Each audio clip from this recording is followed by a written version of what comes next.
G'day chaps, and welcome to a brand new world in the all new version of Rust. Now, I haven't made a video for a long time and I'm really sorry about that, but I've been pretty busy with work. I've got a lot on, and I've also been doing some work at the weekends, another project that I've got going on.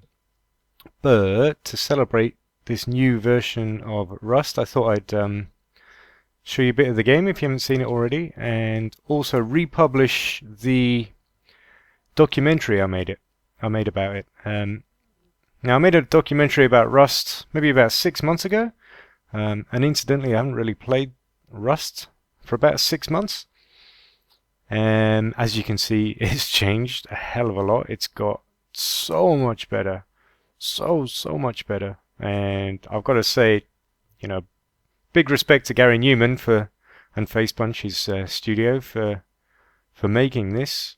When I bought Rust, I sort of followed the hype and thought I'd give it a go. Really enjoyed it, but I thought that was it. To be honest, I thought, you know, good idea, good fun for a while, but didn't really get into it that much because I found it kind of the replayability wasn't too high for me. However, for no extra money whatsoever, I might add, he's now completely reinvented the game, and look at it, it's absolutely stunning. I'm impressed. I've been watching a lot of videos, well, a few videos about it. Syndicate's been posting a lot, following the hype. I'm back in, I've literally just loaded it up about 20 minutes ago. I'm running around, haven't even built a base, don't even know how to build a base. I've been getting advice, people telling me that I have to build on rocks. Don't know if you can see, but in the distance there's a base built on rocks, and this is something to do with people not being able to destroy the foundations of it. Now, after this is just a kind of a quick intro. After this, I'm going to repost the documentary I made, and previously I made it in 2 parts. So for this video I thought I'd combine them into one so you can just watch it all at your leisure. I wanted to repost it firstly to celebrate this new version of Rust and just how incredibly impressive it is. Even maps, all the maps are completely procedurally generated now, so the replayability of this game is going to be huge. Whoa, look at all those bases up there, all on rocks, I might add.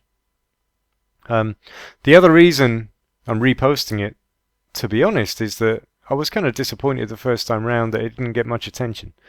You know, I put a ton of work into it and hardly got any responses at all, any views really, less than 500 in fact, and considering how much time I spent on it, it was kind of a real shame. So I'll repost this. Hopefully you guys like it. If you've got any stuff that you'd like me to post about in future, do let me know. I've got some ideas for a couple of other videos. My last one, of course, was the trading guide on Elite Dangerous, and that seemed pretty popular. The next one I'm thinking of doing was about city skylines. I've been playing that quite a lot. I wanted to do a sort of a top 10 starting guide. I've also got a bit of Elite Dangerous footage I wanted to post, just a bit of fun before the Power Play update goes live. But yeah, in general, if you're subscribed to my channel, firstly, thank you. Secondly, basically, after starting the channel, I'd kind of, you know, started with the obvious things. I'd started doing some gameplay, some Let's Plays, and very quickly realized that with Let's Plays people watch 1, maybe 2, and then no more at all. So after realizing that, I started exploring other kinds of videos I could make. I made the documentary about DayZ, which turned out to be very popular. Dean Hall, the creator of DayZ, tweeted it out himself. So he got quite a few views, quite a few likes. Since then, though, I've been kind of in two minds about what to make, and because time's been so limited, I've struggled to make very much, to be honest. In general, though, I've decided that it's better to do quality over quantity. So if you are subbed to me, firstly, thank you. This guy's just camped out in some other person's hallway. What a beautiful view! Look at that. Oh, I've got to go build myself a base somehow. Jesus, this guy has sandbags. Series of... Oh, fuck. Oh, shit. Fuck. Oh, God. Oh, that wasn't good. Oh, time to craft some bandages. Oh, shit. Yeah, not very good at this yet. Bandage. Okay. Yes, what was I saying? So, so I've decided to do more quality than quantity. So if you are subbed, thank you very much. I won't be posting videos very often, but I'm trying to post vids that you guys are going to enjoy. I've realized that it's worth putting more time into a single video that 10,000 people watch than making 20 videos or 100 videos that only 10 people watch. So yeah, I'm going to be sort of continuing on with that thinking for this channel. Anyway, hope you enjoy the video. Documentary's coming next. Thanks for listening to my ramble, and see you in the next one. Cheers, guys.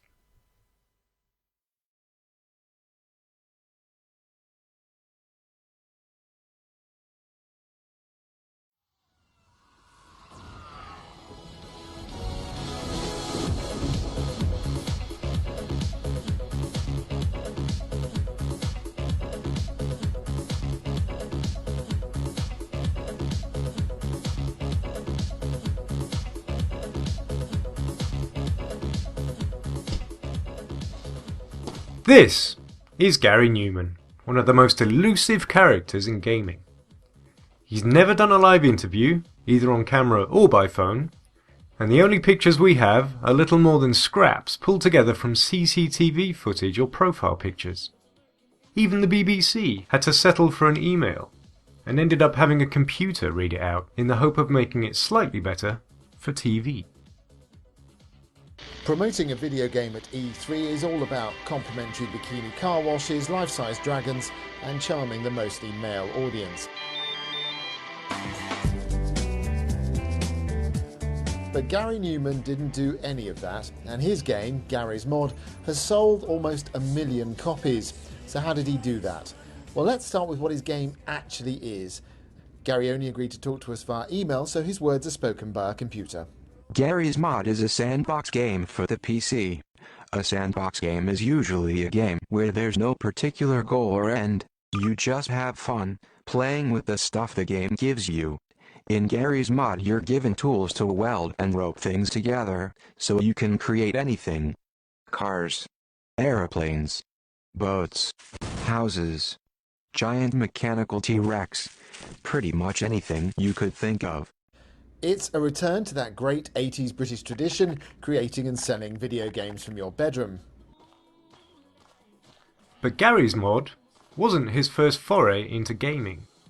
The first game he actually made was called Facepunch, a side-scrolling 2D survival shooter where you simply blasted your way through a landscape of zombies with an assortment of high-caliber weapons.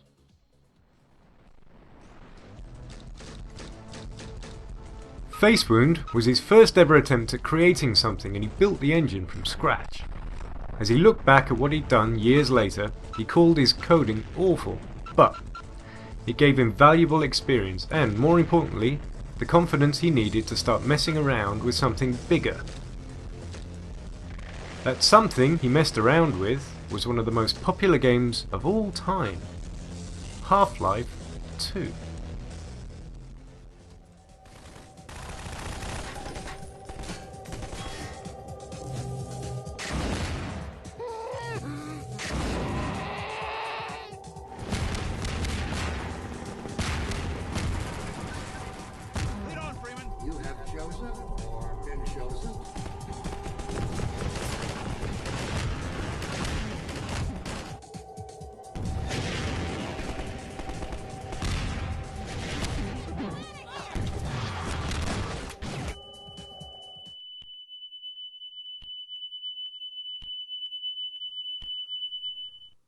It came out on the 16th of November 2004 using an entirely new engine called Source that Valve had spent $40 million and over 5 years developing.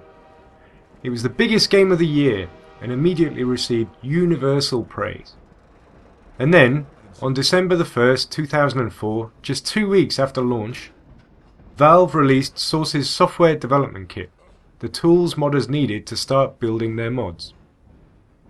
Just hours after the software development kit was released, the first ever Half-Life 2 mod came out using code that had been leaked, and some say stolen from Valve during development. It was called JBMod, and it was basically Garry's mod before Garry's mod ever existed.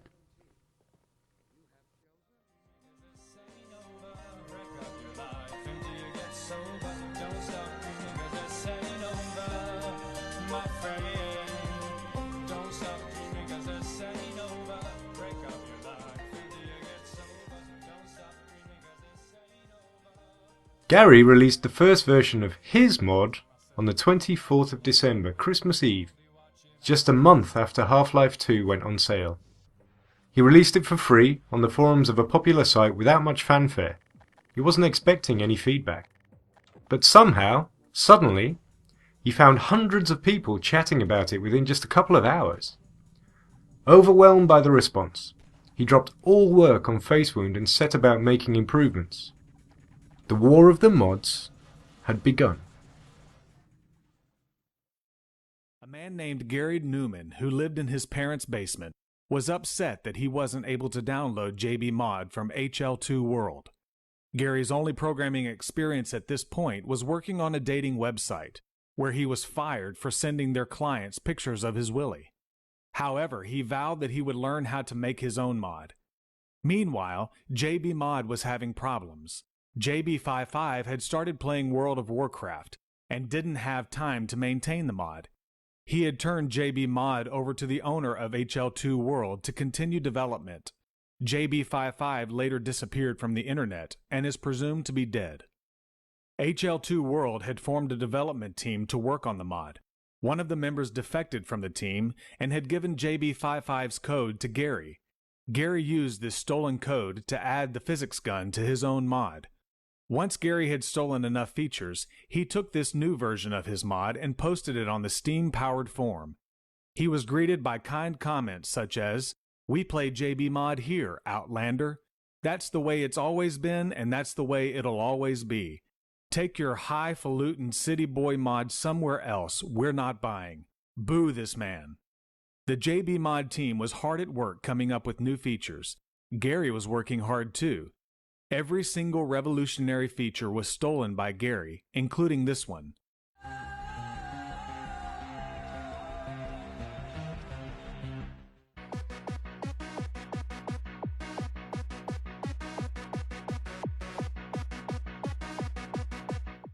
This led to low morale in the JBMod team, and many of the members simply lost interest. The remaining members worked on the mod in secrecy to prevent new ideas from being stolen. Or at least that's how JBMod described it, and they were clearly sore losers. Garry put it slightly differently.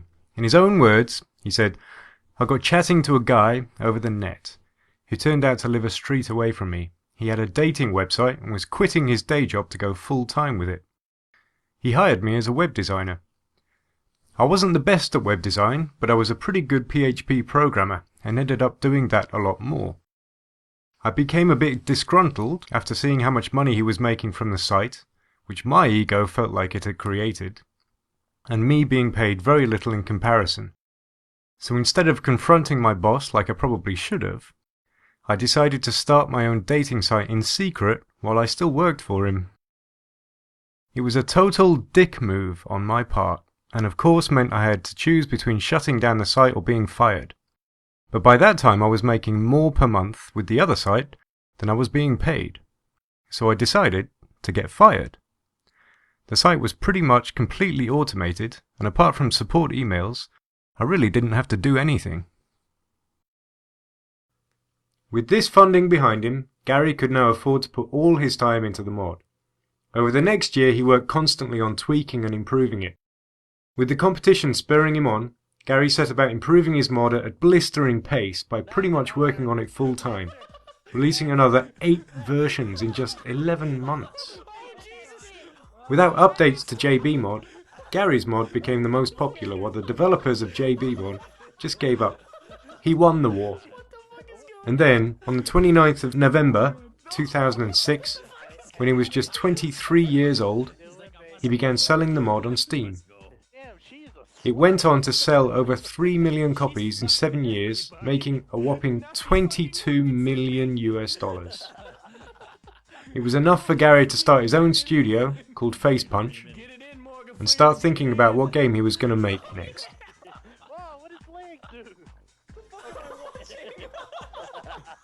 Holy shit! This is why you don't have sex on.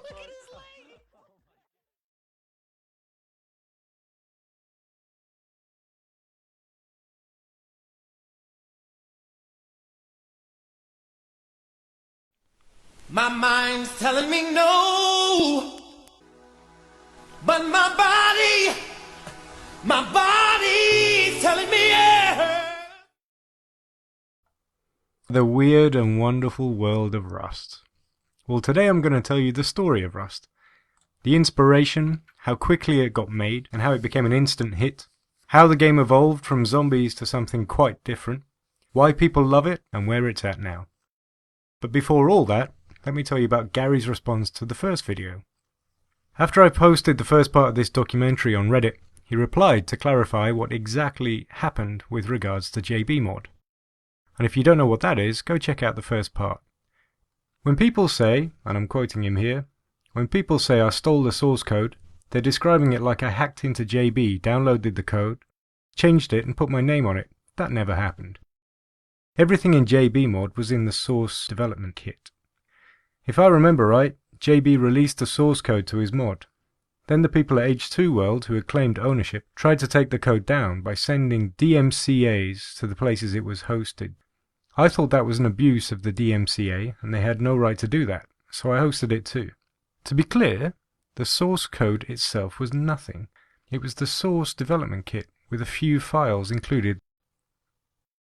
So there it is. If you haven't seen the first part of the documentary and you don't know what that's referring to, go and take a look. Now, on to the inspiration that led to Rust. Garry himself says that Rust first started off as a DayZ clone, and he makes no attempt to hide this. In fact, the game even started off with zombies, which were later taken out. But without the engine, resources, buildings or maps from Armor, which DayZ ran on, Facepunch, which is Garry's studio, decided it'd be better to let the players build their own worlds. The result was a blend of the survival of DayZ, the radiation from Stalker, and the base building of Minecraft. It was instantly popular. The alpha was released for free on 14th of June 2013 and quickly picked up a huge number of players, even though it wasn't on Steam. It took them completely by surprise. The lead developer, who's called Helk, casually put the alpha out with a post on Reddit, and then went on vacation. Quickly taking advantage of the media cover that followed, however, Facepunch soon got Rust on Steam. It sold 150,000 copies in its first 2 weeks, and 1 million within just 2 months, netting Garry and Facepunch a cool $30 million, which is all the more impressive given how fast it was made.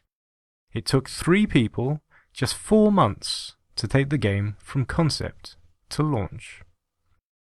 At the time, there were 20 people working at Facepunch, with 14 of them based in Garry's hometown of Walsall, which is just outside of Birmingham, England.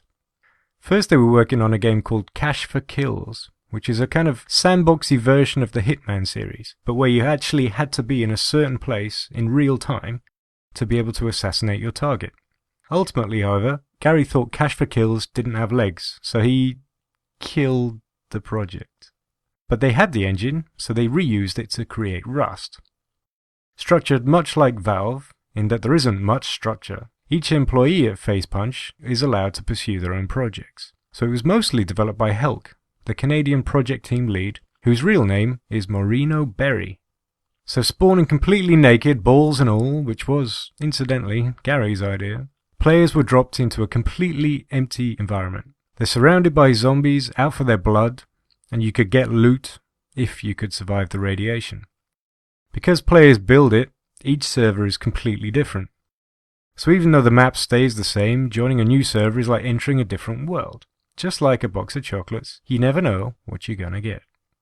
And then, inexplicably, given how popular the zombie survival game already was, they decided to swap out all the zombies for bears and wolves.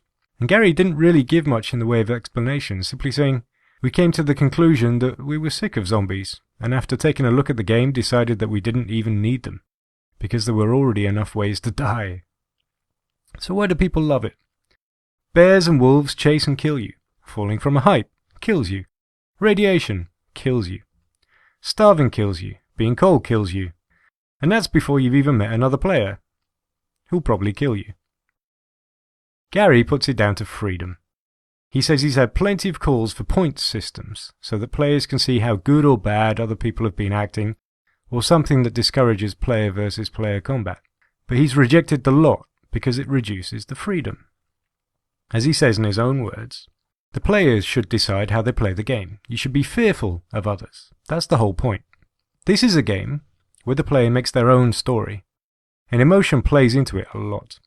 If you see another guy in-game, you're going to be scared of him at first. But then you kind of sniff around each other and decide to go on an adventure together. You begin to trust each other. And that means so much more if you both had the ability to kill the other at any time and didn't. You weren't just doing it for a green point. So what's to stop you from going around killing anyone you want and taking their shit and becoming more powerful? Nothing, he says. What's stopping it from becoming a PvP kill fest? You. Our job, as developers, should be to give the players the tools they need. If you're sick of being killed, start a town. Build town walls. So how does the future look? For Facepunch, it looks bright. No one knows just how much money they've made so far from Rust, but it's probably upwards of $50 million US. And apparently they have 4 other projects in the pipeline. And for Rust, well, the game's actually undergoing a complete redesign that'll have it running on the Unity 5 engine. Better graphics, better performance, better features. And for Garry, well, since the release of Rust, he says that, in his words, as a fat, lazy game developer, he's managed to put on weight even though he doesn't manage to actually play games much himself. And he calls that a failure. But, given that he's now also become father to Alex, a beautiful baby boy, bought another house, and is now, again in his own words, rich as fuck, I'd say he's doing just fine. Oh, fuck.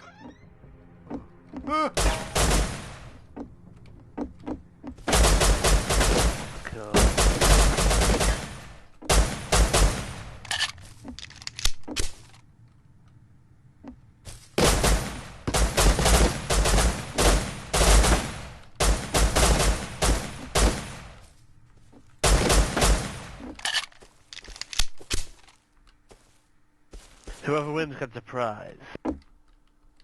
Go on, you can do this. You can do it. You got this. It's fine.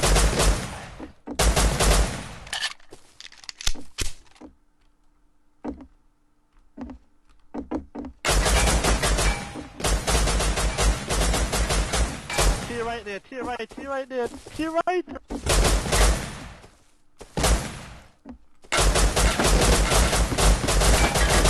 Oh, fuck. Fuck. Oh, shit. Nice one.